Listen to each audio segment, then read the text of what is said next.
we have here, we have the votes going up. I'm putting my cursor over it. Votes going, staying the same. And then we go from 326,000 votes down to 288,000 votes. So where'd they go? They're gone. You can't go in reverse, everybody. These are the order these votes are coming in through the Edison report, which is one of the biggest monopolies in this country. Every single vote goes through New Jersey, and then it comes out to us.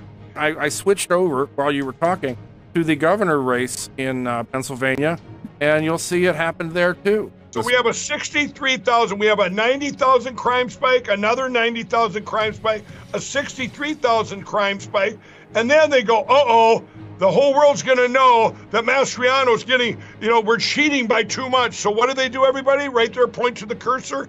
They took away 90,000 votes from the Democrat.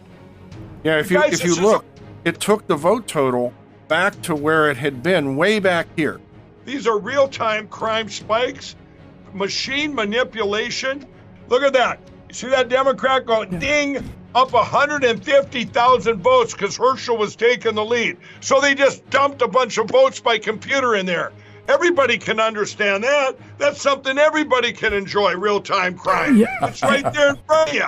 That's 100,000 votes that comes out of nowhere. That's just not real. If you took that real spike out, that crime spike, Herschel would be up by 150,000 votes. Wow, look at this, everybody. That's 1 million votes up and 1 million votes down. 1 million votes here and 1 million votes there, and eventually it adds up to real election. Can you explain this one? Well, I can't really explain it. Yeah. I can't. There is no explanation. There is no explanation. But had an update at Eastern Time. What is that? 10:42 of about 1 million votes for Duckworth, and pretty much none for the other person. And then you see, it wasn't like it was something that came right back. It's like we kept on having a little more updates. And then suddenly there goes the 1 million votes back down again. That 1 million person spike there, 1 million vote spike, could only be done with computers, obviously, right? One would imagine it would be difficult to come up with a way that someone could have accidentally keyed in an extra 1 million votes. On election day, according to the county, 70 of 223 polling places suffered major problems with voting machines. A lot more than half of the entire population of the entire state of Arizona lives in Maricopa County. The cities of Mesa, Tempe, Scottsdale, and largest of all, Phoenix, are all within the county's borders. If you want to win statewide in Arizona, you have to win Maricopa County. Unfortunately, as of tonight, we still don't know who has won Maricopa County, either in the U.S. Senate race there or in the governor's race in Arizona, because officials are not even close to finishing the count. 48 hours after the voting stopped, there are still 633,000 ballots still uncounted in Arizona. More than 400,000 of those are in Maricopa County. You're seeing it on your screen right now. When will we know the results? Today, the county officials said they don't expect to announce the results of the elections until next week at the earliest.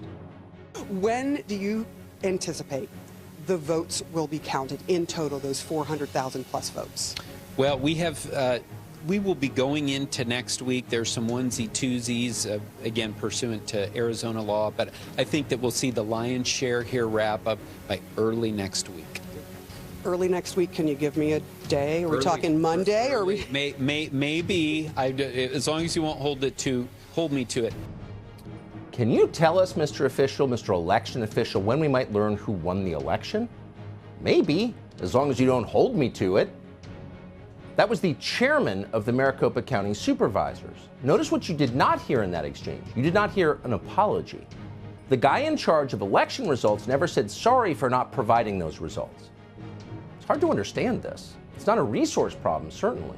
The budget of Maricopa County is about $4.5 billion a year. For perspective, the entire Hoover Dam cost $890 million to build, and yes, that is in adjusted dollars.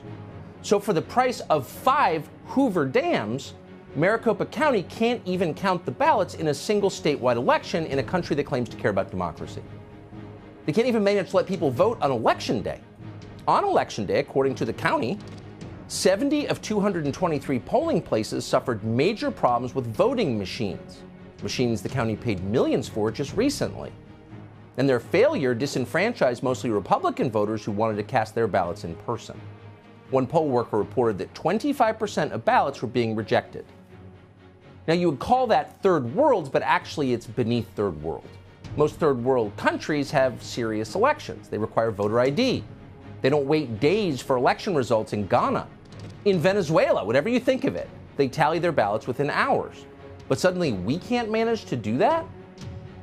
Clark County, Nevada, the home of Las Vegas, says there are still tens of thousands of ballots left to count. Therefore, we're not going to know what happened in the election until Monday. Officials in Clark County are clearly overwhelmed. They're too busy to finish the one job they are paid to do. And yet, strangely, they still have time to attack Donald Trump on social media, which they've been doing all day. First things first. But it's not just Nevada and Arizona. Key House races all along the west coast of the country, in California, Oregon, and Washington State, are still unsettled tonight. They're saying they haven't counted the votes. Really? What is this? Is this fraud? We're not sure. And on some level, it doesn't matter what it is. What we know is that the mechanics of our elections are not working, almost exclusively in states and cities run by Democrats. Are they cheating? Are they disorganized? Again, not relevant. The system is obviously out of control. It's flaky. And systems like that cannot be, by definition, reliable. Would you let a Maricopa County elections official fly your aircraft? Probably not. That's a disaster. Democracy is a faith-based system. You have to believe in it in order for it to work. But who could believe in this? So our news media, in case you haven't noticed, has spent the last several years, quote, defending democracy, insert trademark here. So you'd think that democracy defenders would care about the collapse of democracy, but just the opposite. They're telling you it's all completely normal. It's always been this way. If you disagree, you'll be censored on social media, as we found out today. Twitter just slapped a warning label on videos from this show because we reported verifiable facts from election officials about election screw-ups. So it's taking weeks to count the ballots in your democracy, but you're not allowed to notice it. What is this about? Again, we're not sure.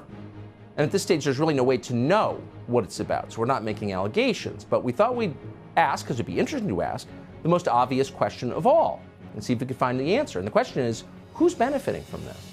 And how do you know? Well, you look backwards.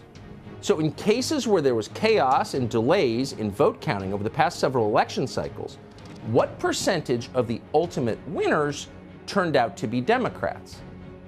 Now, in a fair system, you would think the proportion would land somewhere around 50%, a coin toss. But we checked. Oh, and that's not the case. In 13 recent races we looked at where election delays were well publicized, 10 of them ultimately went to the Democrat.